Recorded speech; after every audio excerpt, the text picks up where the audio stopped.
पहली बात तो मुझे लग रहा है कि देखिए यूपीएल ने पिछले साल काफी लोगों को डिसअपॉइंट किया, लेकिन इसकी एक वजह थी कि पूरा एग्रो मार्केट अंडर परफॉर्म किया है। In fact not only UPL but आप सारे एग्रोकेमिकल कंपनीज को देखिए, जैसे रैलीज हो गया, सुमिटोमो हो गया, मेरे ख्याल से सारी कंपनीज को डोमेस्टिक मार्केट में प्रॉब्लम फेस करनी पड़ी क्योंकि इन्वेंट्री की बेसिकली ओवर सप्लाई हुई थी। और ये इन्वेंट्री करेक्ट होते होते कम से कम 2-3 क्वार्टर्स गए। और नॉर्मली क्या होता है कि एग्रोकेमिकल कंपनीज को जो पहला हाफ होता है अप्रैल टू सितंबर, वो उनका पीक सीजन होता है, तो वो सीजन निकल गया है।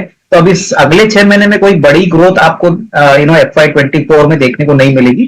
तो हमारा मानना है कि अभी अगला सीजन जब आएगा, मेरे ख्याल से नेक्स्ट ईयर दैट इज 24 का, तभी मेरे ख्याल से इन्वेस्टर्स को यहाँ पे positions in advance built in करनी चाहिए कि ओवरऑल इंडस्ट्री का ग्रोथ अच्छा लग रहा है। ये इन्वेंट्री की जो प्रॉब्लम थी वो भी सॉर्ट आउट हो चुकी है। और 583 में अभी जो यूपीएल मिल रहा है, मेरे ख्याल से मैनेजमेंट के पास काफी अच्छे प्रोडक्ट्स है, इनकी ज्योग्राफिकल रीच भी अच्छी है, ओवरसीज मार्केट जैसे यूरोप, लैटिन अमेरिका में काम करते हैं। तो करीबन 700 रुपए का टारगेट प्राइस लेके इसमें एक छोटी पोजीशन आप बना सकते हो। अंडर वैल्यूड स्टॉक है और सबसे बड़ी बात इसमें काफी अभी इंटरेस्ट नहीं है, तो वही भी एक अच्छा कारण हो सकता है कि यहाँ पे आपको एक अच्छे भाव पे अच्छा रिवॉर्ड मिलेगा क्योंकि एंट्री प्राइस आपके लिए अट्रैक्टिव है। तो हमारा मानना है 700 रुपए के लिए यहाँ पे पोजीशन ऐड करें। सही कहा कि टीसीएनएस क्लोथिंग के अलावा इन्होंने बहुत सारे ब्रांड्स खरीदे हैं और अभी एक सुपर कैटेगरी का रिटेलर बनाए। मेरे ख्याल से देखिए ये इन्वेस्टमेंट फेज है और इन्वेस्टमेंट फेज में सामने से कंपनी को पैसा लगाना पड़ता है, उसके बाद रिटर्न्स आते हैं। मेरे ख्याल से अगले 12-15 महीने में मुझे लग रहा है कि 265-270 का एक टारगेट प्राइस हमको लग रहा है आ सकता है, क्योंकि बहुत अच्छे अट्रैक्टिव वैल्यूएशन पे 230, 225, 223 पे स्टॉक अभी चल रहा है।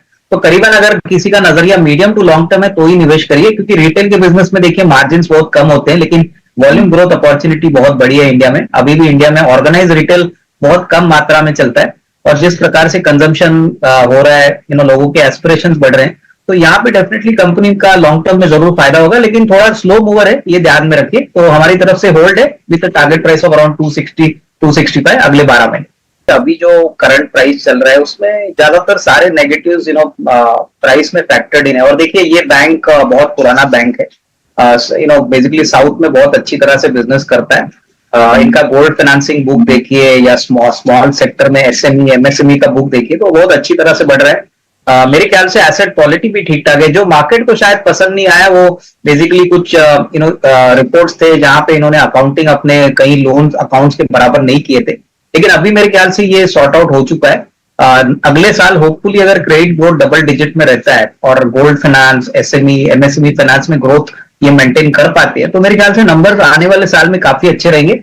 देखिए प्रॉफिटेबिलिटी मार्केट के अनुमान के हिसाब से थोड़ी सी कम थी, लेकिन इतनी भी खराब नहीं थी कि शेयर में कोई अच्छी तेजी ना आए। तो अगले साल का टारगेट हमारा करीबन 175-180 है। ये बहुत ही सस्ता बैंक है, जिनको पैसा लगाना है और एक छोटा सा बेट लेना है, ये लेवल से मेरे ख्याल से कोने के लिए कुछ नहीं है, बट बढ़ेगा तो अच्छी तरह से बढ़ेगा। तो हमारा यहाँ पे नियर टर्म का टारगेट 180 है। माफ कीजिएगा अविनाश जी। देखिए मुझे लग रहा है कि पूजा स्टार हेल्थ एक ऐसी कंपनी है जो आपको क्वार्टर ऑन क्वार्टर ग्रोथ देखना नहीं है। आई थिंक ये कंपनी में काफी वेल एस्टेब्लिश एचएनआई जैसे राकेश झुंझुनवाला ने भी पैसा लगाया।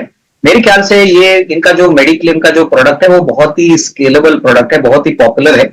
और मेरे ख्याल से देखिए इंडिया में अपॉर्चुनिटी बहुत लंबी है। इंश्योरेंस कंपनीज को नॉर्मली लोग शॉर्ट टर्म नजरिए से देखते हैं, बट अगर आपका लॉन्ग टर्म नजरिया है कम से कम 1.5-2 साल का, तो मुझे लग रहा है कि इनकी ज्योग्राफिकल रीच, इनका प्रोडक्ट बुके, इनकी प्रॉफिटेबिलिटी डेफिनेटली आने वाले सालों में इंप्रूव होगी।